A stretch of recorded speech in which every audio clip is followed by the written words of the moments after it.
Kings, queens, and majesties, the Pyro waifu is here. Hu Tao's banner just got announced, and at a glance, it seems amazing. But is it really? In order to understand if this banner is worth rolling on, I'm gonna break down what we know about Hu Tao thanks to some information that we got out there. My sources, as always, are available in the description down below.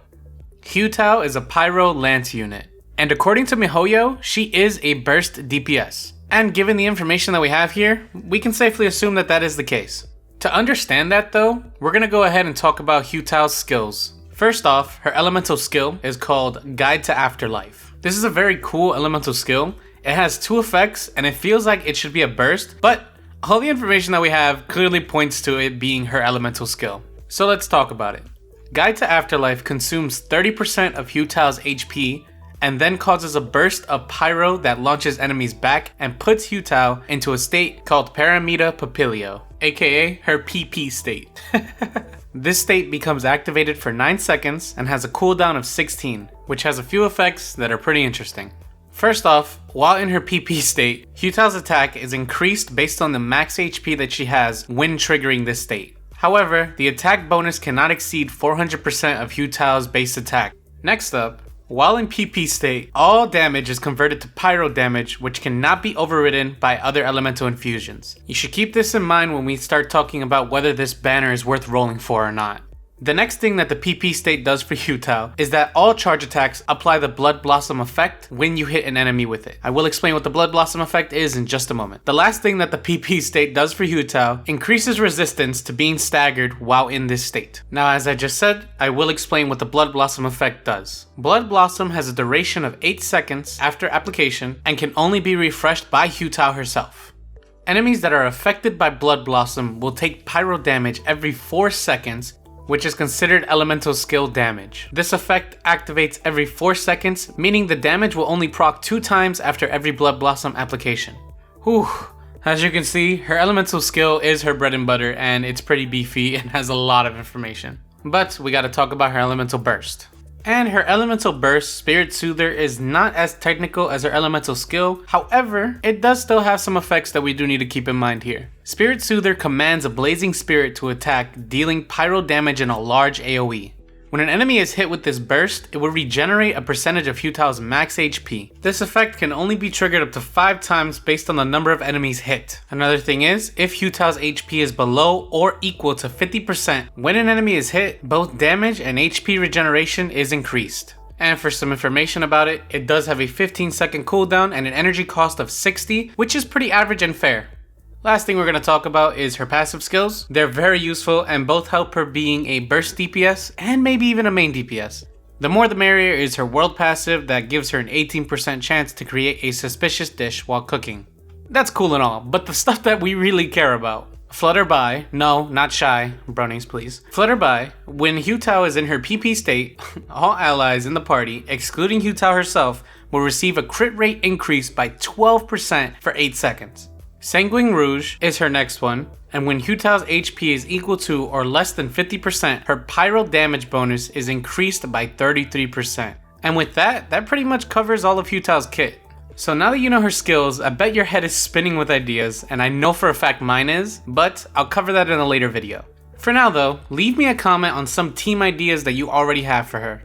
Alright, that aside, let's focus on the banner for now. Knowing what we know about her burst and skill, let's dive into the characters that are in this banner. First off, we got Xingqiu. Oh my gosh. Xingqiu has been everywhere lately. He was just in the Ganyu banner and was in the 4-star selector in Stand By Me. With all this being considered though, him being in the banner is still a good thing, because regardless of all of that, he is absolutely still the best 4-star character in the game. Not only all of this, but his elemental skill and burst would work well for Hu Tao. Getting the Vaporize elemental reaction is amazing for damage, and if you're free to play, this boy is still an amazing pick and is even worth maxing out the constellations for.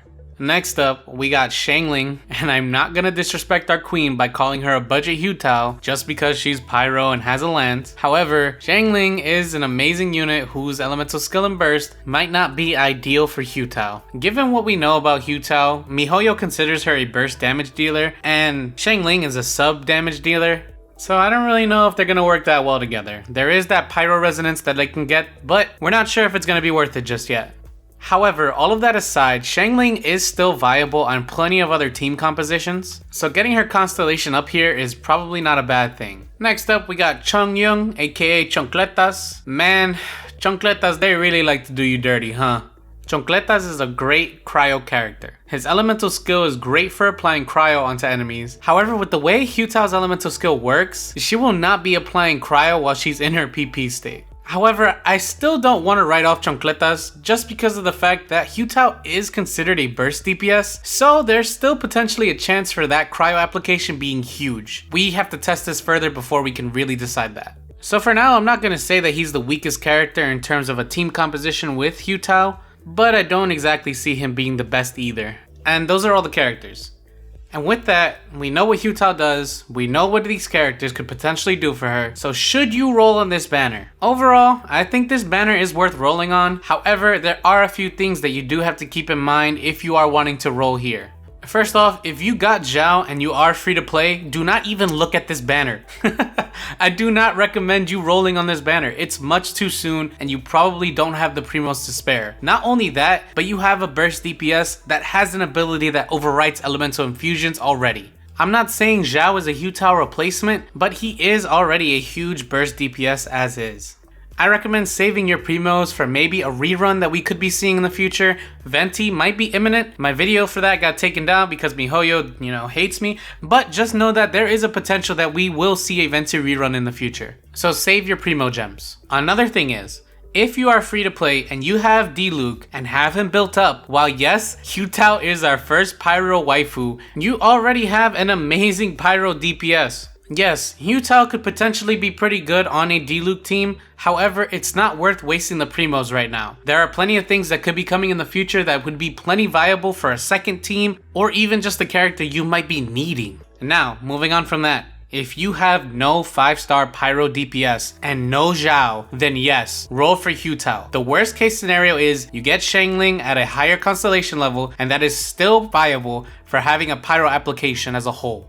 Now lastly, if you like Hu Tao and you want her, roll for her. At the end of the day, Genshin Impact is somewhat starved for content right now. If getting this character would make you happy, make you play the game more, go for it. But remember, this is a gacha game. That means nothing is promised unless you are at the 50-50 or a guaranteed roll, nothing is promised to you. But even if you aren't there yet, even if you aren't at that 50-50, if you aren't at that guaranteed roll, it's fine. Because why? You rolled for a character that you want, you didn't get them, and you know what? You're closer to the 50-50 or guaranteed roll now. You're pushing yourself closer to getting a character you want at some point. Don't beat yourself up if you don't pull the character, but if you want her, go for her. That's just my advice. Now, some recommendations. If you do end up pulling Hu Tao because you're at the guarantee, I recommend trying to pull for the Staff of Homa. While yes, I know it's a gacha game, guys. It's not guaranteed. I know that, but the Staff of Homa is an amazing spear and is perfect for Hu Tao. It is tailor-made for her. If you do want to see her doing some numbers,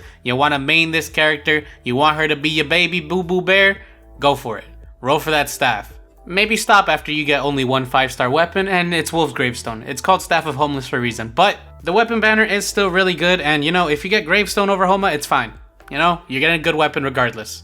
And that's pretty much it, Kings, Queens, and Majesties. If you liked the video, make sure you hit that like button. If you like me, be sure to hit that subscribe button. Lastly, make sure you check out my Twitch, where I stream Genshin practically every day.